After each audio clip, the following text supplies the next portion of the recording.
کا جو موجودہ حالات میں آپ ابھی تک PTI میں کھڑے بلوچ قوم کے لیے بہت سی خدمات ہیں. آپ اپنا قبیلے کا بیک گراؤنڈ بتا سکتے ہیں؟ اچھا، یہ جو آپ بلوچ کلچر ڈے مناتے ہیں ملتان میں.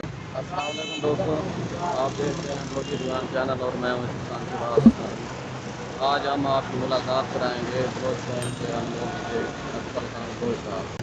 یہ آپ دیکھ سکتے ہیں.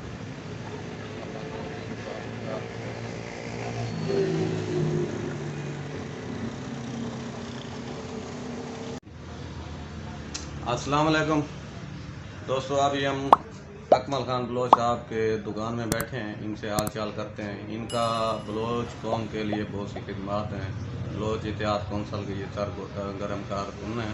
بلوچ کلچر ڈے بھی مناتے ہیں. مختلف چینل پر ان کے انٹرویو بھی چلتے رہتے ہیں. ان کی جہاں گشت کارپوریشن کے نام سے دکان ہے، شاپ ہے. ابھی ہم اسی میں بیٹھے ہیں. کیا حال ہے اکمل؟ جی الحمدللہ سر. ٹھیک ہے، اللہ کا خیریت شکر ہے. جناب، الحمدللہ. اکمل بھائی، آپ یہ بتائیں کہ آپ نے جو یہ کاروبار کیا ہے کتنے پیسوں سے شروع کیا ہے اور کس حساب سے شروع کیا ہے؟ شہباز بھائی، پہلے تو میں آپ کو بتاؤں کہ میں اس فیلڈ کا تھا نہیں. میں ہارڈ ویئر انجینئر تھا موبائل کا. تو میرا انسٹیٹیوٹ بھی تھا غوثیہ انسٹیٹیوٹ کے نام سے، جہاں پر تقریباً کوئی 300 لڑکوں نے مجھ سے ریپیئرنگ وغیرہ، اور میں نے ان کو لیکچر بھی دیتا تھا، تھیوری وغیرہ جو تھی.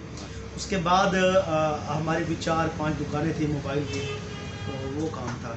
بس وہ 2010 کے اندر جو تھا، وہ موبائل کا جو ایک ہوا بنا ہوا تھا کہ جناب اس سے اور بڑا کوئی بزنس نہیں ہے. وہ 2010 میں وہ موبائل کا کام بیٹھ گیا تھا. تو ہمارے دوست تھے، ان سے مشورہ کیا تو انہوں نے کہا جی آپ الیکٹرانکس کی فیلڈ میں آ جائیں. تو پھر الیکٹرانکس کی فیلڈ میں آ گیا. اب 12-13 سال ہو گئے ہیں. تو الحمدللہ زبردست کام ہے، مزہ بھی آ رہا ہے اور پتہ چلتا ہے کہ ہم کوئی کاروبار کر رہے ہیں. اور موبائل والا جو کام تھا اس میں پیسے بہت زیادہ لگتے تھے، مگر جو انکم تھی وہ کم تھی، اور جھوٹ بولنا بھی وہاں پہ زیادہ ہوتا تھا. یعنی سیٹ کھلا ہوا ہے، نہیں کھلا ہوا، فلاں ہے، ڈبے کو ری پیک کرنا، اس طرح کے ڈھیر سارے اس کے اندر ایلیمنٹ تھے، جس کی وجہ سے مجھے وہ کام چھوڑنا پڑا.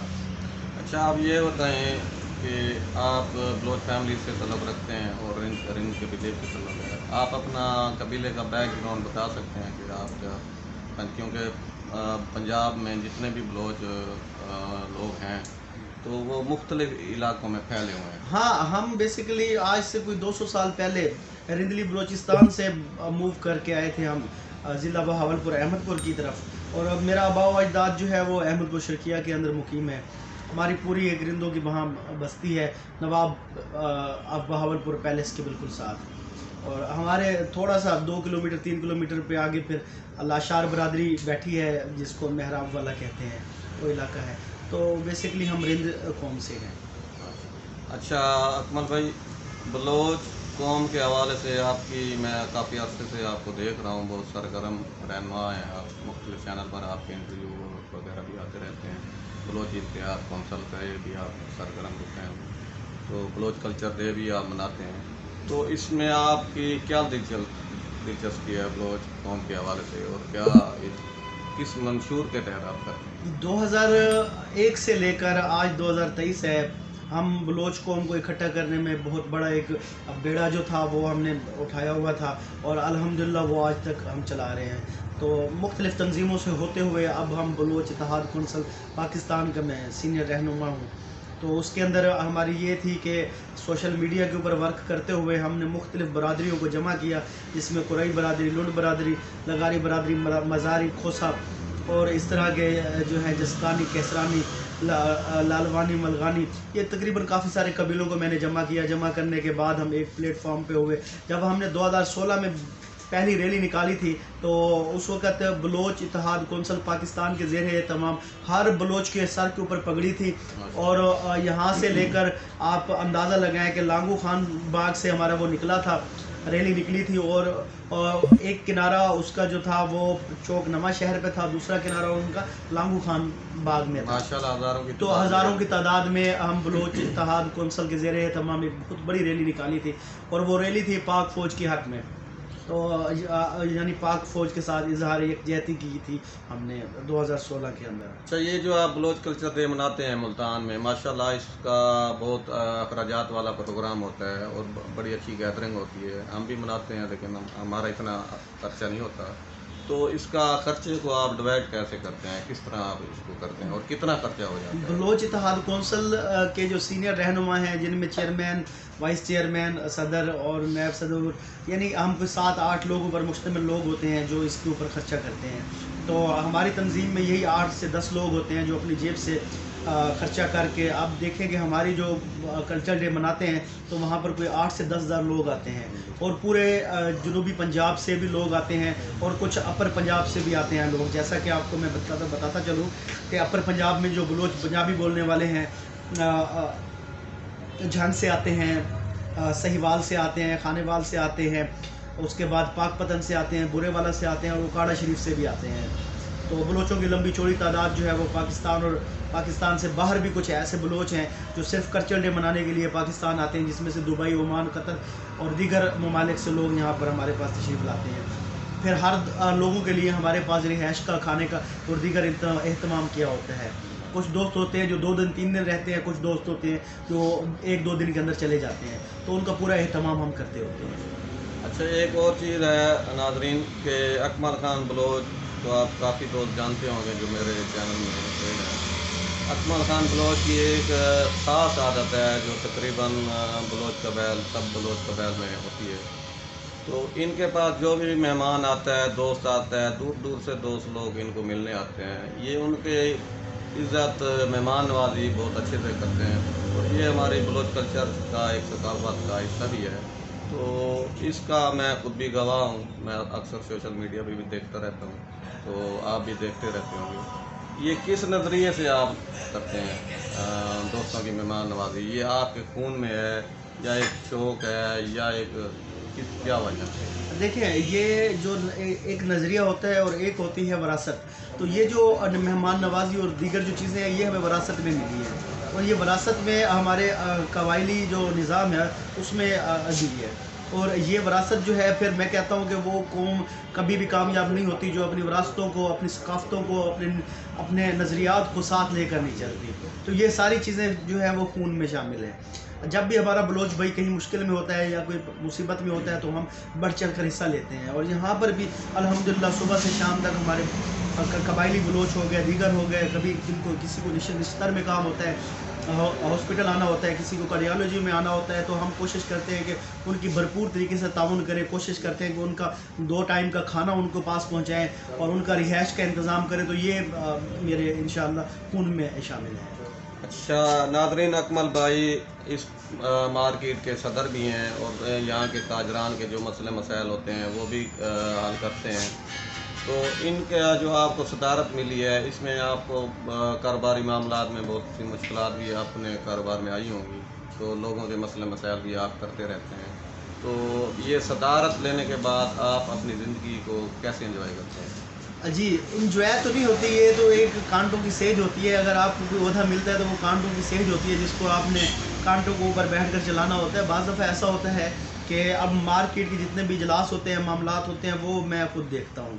अच्छा, हमारी तकरीबन कोई ये 1500-1600 दुकानों की पट्टी है जिसका मैं सदर हूँ। आज तक मैंने किसी एक बंदे से 1 रुपये का चंदा नहीं लिया, क्योंकि ये मेरे बलोच खून में शामिल नहीं है।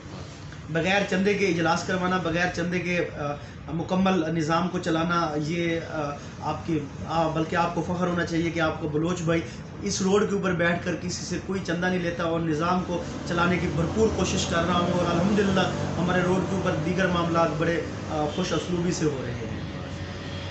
अच्छा अकमल भाई, आप ये बताएं, आप पीटीआई का भी हिस्सा हैं, उसके आप ताजर विंग के भी मेरे ख्याल में आपके पास कोई ओहदा है।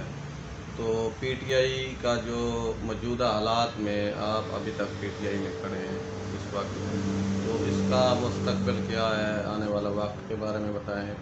आप अपना पीटीआई के अंदर कितना आपने काम किया वो बताएं। जी, सवाल बहुत मुश्किल है। इस सवाल का जवाब बड़ा मुश्किल है, लेकिन हम पीटीआई के साथ पहले भी थे, आप भी हैं और इंशाल्लाह रहेंगे। इसमें कितना काम किया आपने पीटीआई में देखिए लोगों जी, के, क्योंकि आप तो सोशल वर्कर हैं, ये नहीं है कि आपने फ़ायदा उठाया। हमें तो मुझे भी कोई पता है फ़ायदा कि नहीं आपने उठाया। उठाया। जेब से हम खर्च करते थे जब पीटीआई के साथ थे, अब भी हम जेब से ही खर्च करते हैं। आज तक किसी से कोई पैसा नहीं लिया हमने, और अल्हम्दुलिल्लाह काफ़ी लंबा चौड़ा वर्क किया है पीटीआई के हवाले से। हमने घर घर जाकर पीटीआई का जो है वो झंडा भी लगाया है और घर घर जाकर चेयरमैन PTI इमरान खान साहब के बारे में भी बताया है और उन्होंने जो काम किए हैं उनके बारे में भी बताया है। अच्छा, ये जो कारोबार कर रहे हैं आप, ये अक्सर दोस्त आपको दगा भी देते होंगे, तकरीबन ये किस्तों का कारोबार है, इसमें आपको मसाइल, लड़ाई झगड़े वाला ये काम है, इसको आप कैसे हैंडल करते हैं और काफ़ी अरसे से कर रहे हैं आप? अगर कोई काम नेक नियति से किया जाए तो उसके अंदर ये मसाइल नहीं होते। हम एक ये कारोबार कर रहे हैं तो उसमें हमारा एक नज़रिया है कि हमने किसी का हक़ खाना नहीं है और अपना हक़ किसी को खाने नहीं देता। तो अल्हम्दुलिल्लाह आज तक ऐसा कोई इशू नहीं आया जिसके अंदर कोई मसाइल बने हो। हाँ, कुछ होते हैं ऐसे लोग जो फ्रॉडी फ्रॉड जो होता है वो ग्रुप की सूरत में होता है तो वो लोग करते हैं, लेकिन उसमें हम नहीं कर आए आज तक ना। हमारा जो स्टाफ है वो पूरी तहकीक करके चीज़ डिलीवर करता है। आने वाले वक्त में जो बलोच कल्चर डे आ रहा है उसके बारे में आपका क्या प्लान है? मौजूदा कोई मीटिंग हुई है या अभी होने वाली है, या उसका क्या तरीक़ाकार होगा और कहाँ होगा? पहले तो आप आर्ट काउंसिल में करते थे, मेरे ख्याल में दूसरा कल्चर डे, 2 कल्चर डे आपने यहाँ किए हैं KFC के साथ। अब मुस्तकबिल का जी, मुस्तकबिल में ये है कि हमारे गए बगए जो है इजलास होते रहते हैं बलोच इत्तेहाद कौंसिल पाकिस्तान के। आपका जो सवाल है कि आर्ट्स कौंसिल में सिर्फ 600 से 800 लोगों की जगह है, तो आर्ट्स कौंसिल हमारे लिए बहुत छोटा पड़ता है। हमारे पास 8 से 10,000 लोगों की आमद होती है। वो वीडियो आपको मैं दे दूंगा, आप बेशक अपने व्यूवर्स को दिखा दीजिएगा। लंबी चौड़ी तादाद में हमारे पास लोग होते हैं तो हमें फिर बड़े हाल की ज़रूरत होती है, तो वो रेलवे मार्ग की हम बुक करवाते हैं। उसके अंदर प्रोग्राम जो होता है हमारा वो होता है, उसके अंदर 8-10 हज़ार लोगों की गुंजाइश है। फिर पार्किंग भी लंबी चौड़ी जो है हमें ज़रूरत होती है, वहाँ पर पार्किंग भी है। आप देखें कि लिया से लेकर दीगर इलाकों से लोग आते हैं वहाँ पर और टोलियों की सूरत में आते हैं और मुकम्मल अपनी बसें भी लेकर आते हैं। आपसे मिलकर बहुत खुशी हुई। अकमल खान बलोच ये मुल्तान के बहुत सरगर्म रुकन है। इनका बेसिकली इलाका ज़िला भावलपुर है, तहसील अहमदपुर शर्किया के रहने वाले हैं और ये मुल्तान में आकर काफ़ी अरसे से आबाद हुए और मुल्तान के लोगों में घुल मिल गए। कोई भी मसला मसाइल हो किसी का हो, मेरे साथ मुझे भी कभी कोई मसला मसाइल हो, अकमल भाई और मैं समझो एक ही हैं, तो कोई मसला मसाइल हो हम आपस में डिस्कस करते हैं और जितना भी हो सकता है हम मिलकर ही काम कर रहे थे। तो मेरा तल्लुक़ रिंद इत्तेहाद से है और रिंद इत्तेहाद मुल्तान का मैं सदर हूँ, लेकिन यहाँ हमने कभी ये नहीं सोचा कि मैं रिंद इत्तेहाद का हूँ। ये अकमल भाई बलोच इत्तेहाद में हमने जितने भी लोगों के काम किए हैं फी सबीलिल्लाह किए हैं और खलूस खिदमत से किए हैं, तो इंशाअल्लाह आइंदा भी करते रहेंगे, ये हमारे खून में शामिल है। तो इन्हीं अल्फाजों के साथ बलोची दीवान आपसे इजाज़त चाहता है। खान से बात बता रही अकमल खान की तरफ से भी।